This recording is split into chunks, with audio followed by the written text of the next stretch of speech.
To be honest, it's pretty surreal. For me, I had the same approach of getting prepared for the match, making sure I was ready to go.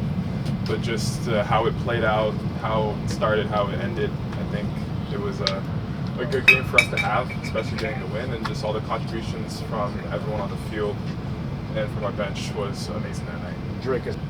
Yeah, up to this point in my career, it's probably one of the biggest games I've played in terms of just everything from both ends of the field, just the capacity to which our team competed, how we fought to like the very end, and also just you think back to when you're young and it's always a dream to be a pro, but then there's a dream beyond the dream of being able to play with one of the greatest of all time and to compete in a game like that.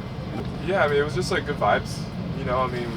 We wanted to start Leagues Cup off on the right foot, so getting a win was huge for us. So I think it was really good to compete in that way and to come together as a group and have everyone contribute in the best way that they could.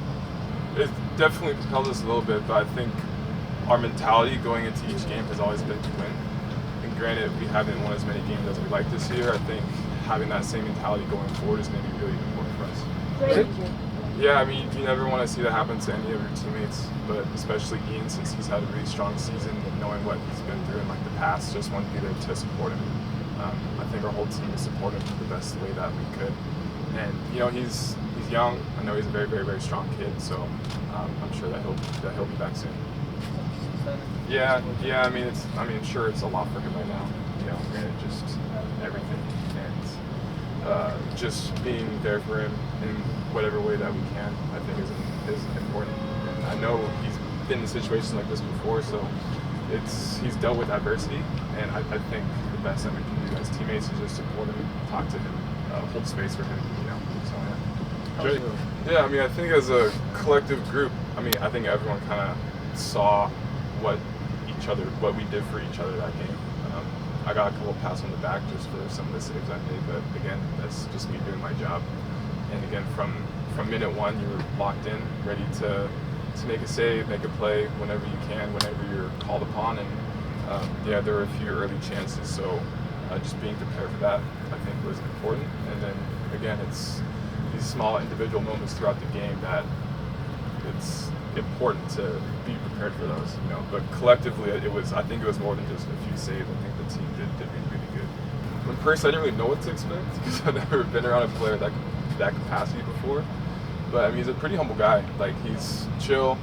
I think he's still transitioning. He's still trying to get a feel of how everything functions over here. So I think for myself as well as some of the other players, just making him feel welcome, making him feel like he's one of our teammates, and just making him feel comfortable here.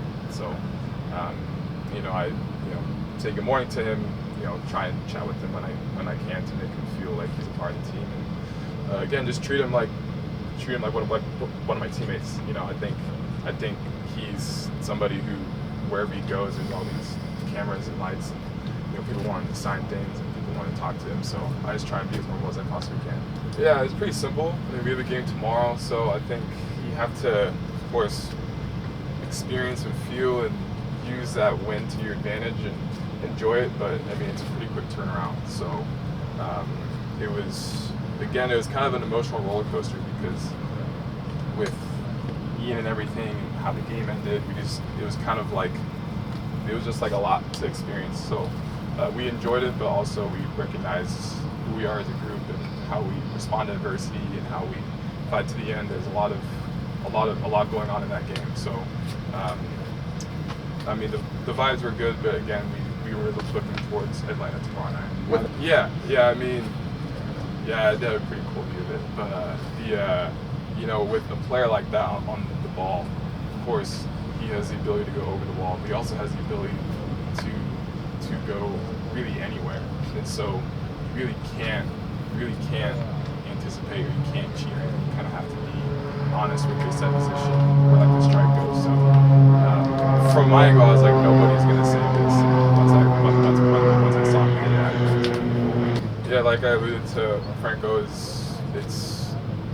played on Friday. We play again tomorrow night, so it's about 3 days in between to rest, recover, and get prepared for like the next game. I think having the mentality of understanding this is a tournament. There's going to be knockout stages. This is mid-season. We have to do our best to rest and recover as best as possible. And again, we have the mentality to go and win. So we're doing everything that we can to get prepared. And as great as it is to enjoy that win and feel that win, we still want to have that feeling again. So it's been extremely important the last couple of days just to rest, prepare, and get ready for tomorrow night. Looking ahead. Yeah, I mean, I think normal is kind of a tricky word because I feel like there's been a lot of change recently. There's transitions with coaches and players, and so everyone's doing their best to adapt to this new environment, to kind of do everything. And so we're of course absorbing as much as we can of that win and that experience. But it's in games like these, in tournaments like these, you have to be ready for the next opportunity, which is tomorrow night.